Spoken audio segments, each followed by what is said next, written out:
Fala, fã de basquete, eu sou o Robert Júnior e esse é o Basquetopia, o lugar onde você encontra as melhores histórias sobre o mundo do basquete. E no episódio de hoje a gente vai falar sobre a franquia que talvez tenha vivido o maior auge da NBA, o Chicago Bulls. Se você é fã de basquete, com certeza você já ouviu falar do Michael Jordan, Scottie Pippen e aquele timaço do Bulls que dominou os anos 90 ganhando 6 títulos.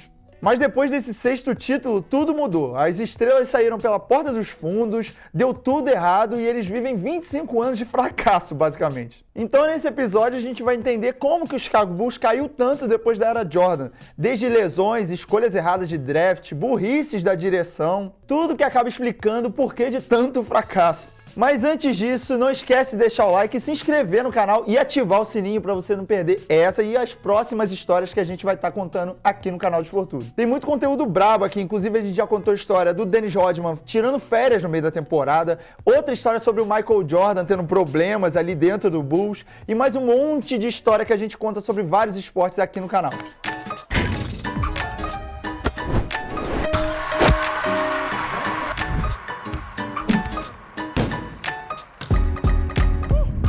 Então vamos lá, na temporada 97-98 foi a última dança desse time do Chicago Bulls, que tinha Michael Jordan, Scottie Pippen, Dennis Rodman e o Phil Jackson, que era o técnico estreladaço. E até ali tudo parecia perfeito, tinha grandes estrelas, tinha bons coadjuvantes e tinha um técnico muito inteligente. E o cara responsável por juntar essa galera inteira foi o Jerry Krause, que era o gerente geral da franquia.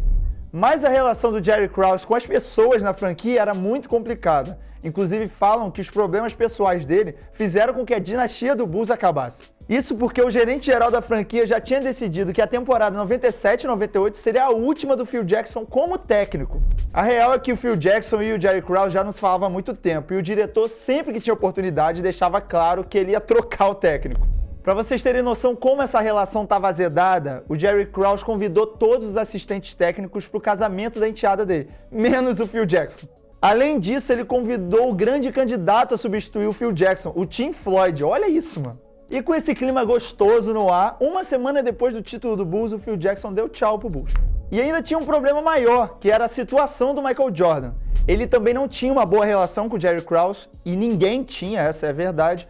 E ele tinha dito para a diretoria que ele só ficaria se o Phil Jackson fosse o técnico do Bulls.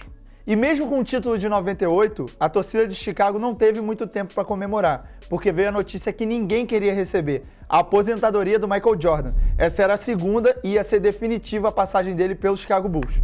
E aquele mês foi uma doideira só na franquia, cara, mudou tudo. O Dennis Rodman foi cortado, o Steve Kerr, o Scottie Pippen e o Luke Longley foram trocados. E com isso, Chicago perdeu basicamente todos os seus jogadores mais importantes. E nada de muito relevante saiu disso aí não. E na temporada seguinte do título, o Bulls foi horrível. Eles ganharam só 13 jogos em 50. E eles deram graças a Deus que foram só 50, porque teve a greve de jogadores e eu fiquei sem ar.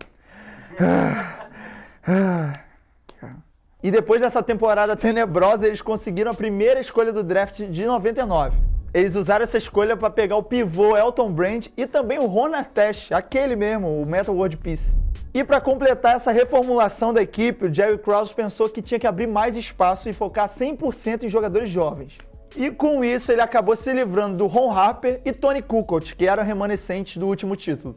Mas essa decisão não rendeu nada de imediato e eles conseguiram a primeira escolha do draft de novo, porque eles tiveram só 17 vitórias nessa temporada. Só que para tristeza dos torcedores de Chicago, essa classe de 2000 era muito fraca, só tinha bagre praticamente, cara. As principais escolhas da franquia foram o Marcus Fizer e o Jamal Crawford.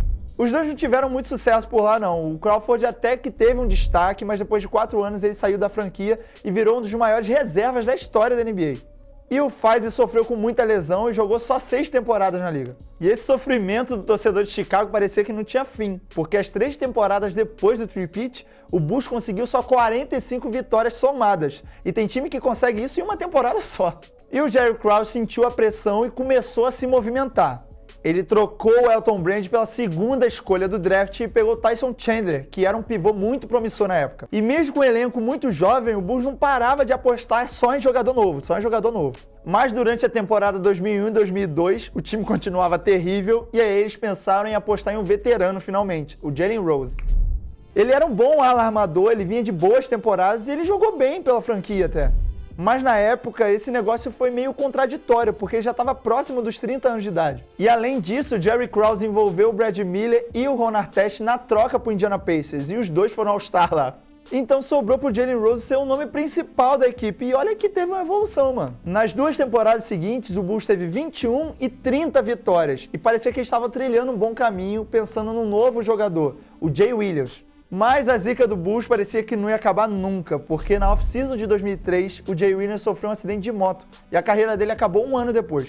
E meses antes, o Jerry Krause deixou de ser diretor do Chicago Bulls depois de 18 anos.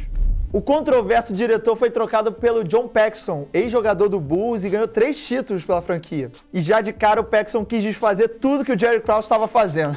Ele trocou o Jalen Rose, que era o pilar do time, e com boas escolhas do draft depois, ele conseguiu voltar aos playoffs depois de 6 anos. Só que as burrices da diretoria sempre vão e voltam, cara. Em 2006, o Bulls trocou a 2ª escolha do draft com o Portland Trail Blazers, e eles selecionaram o LaMarcus Aldridge. Ele foi 7 vezes All-Star da liga. Mas, sinceramente, isso não abalou tanto o projeto, não, porque um pouco tempo depois veio se formando o que seria o melhor Bulls depois da era Jordan. Mas para isso eles precisavam de uma outra grande estrela, e aí é que chega o grande franchise player depois do Michael Jordan no Chicago Bulls, o Derrick Rose.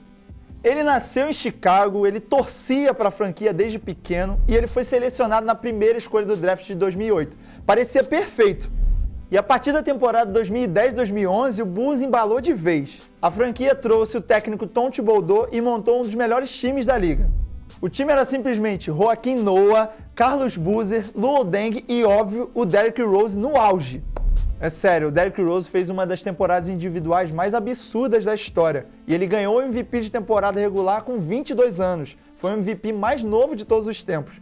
E é sério, ele rendeu cada lance inacreditável, mano.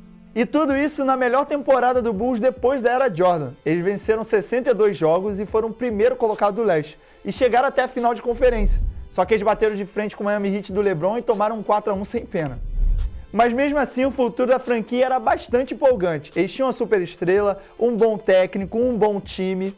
Mas aí a zica do Bulls voltou mais uma vez. E todo esse projeto estava prestes a acabar. Na pós-temporada de 2012, e depois de uma campanha de líder do leste de novo, o Bulls estava enfrentando o Philadelphia no primeiro round dos playoffs. No primeiro jogo da série, o Derrick Rose sofreu uma lesão muito grave no joelho, numa jogada que ele costumava fazer sempre, que era cortar pro garrafão em velocidade. Ele caiu no chão, foi levado de quadra e não voltou mais. E depois os exames descobriram que ele rompeu todos os ligamentos do joelho esquerdo, e isso mudou a carreira dele para sempre. O Bulls estava vencendo por 12 pontos e o Derrick Rose estava acabando com o jogo. Depois que ele saiu lesionado, eles até conseguiram vencer a partida, mas no final eles perderam a série pro Philadelphia. Depois disso, nem o Derrick Rose nem o Chicago Bulls conseguiram ter essa grande fase de novo. Ele voltou a jogar só na temporada 2013-2014 e eles não conseguiram voltar ao final de conferência. E mesmo com idas seguidas aos playoffs, o Tom Thibodeau foi embora do Bulls em 2015 e um ano depois o Derrick Rose foi trocado e aí esse projeto todo acabou de vez. Desde então, a franquia chegou a pegar um playoff ou outro, mas nunca foi longe o suficiente. Com sequência de temporadas ruins, umas escolhas do draft esquisitas e umas trocas que, meu Deus... Eles até conseguiram juntar o Dwayne Wade, o Jimmy Butler e o Rajon Rondo na temporada 16 e 17, e também não deu em nada. E o Jimmy Butler foi trocado em 2018 e ele segue fazendo história pelo Miami Heat até hoje e a torcida reclama muito disso.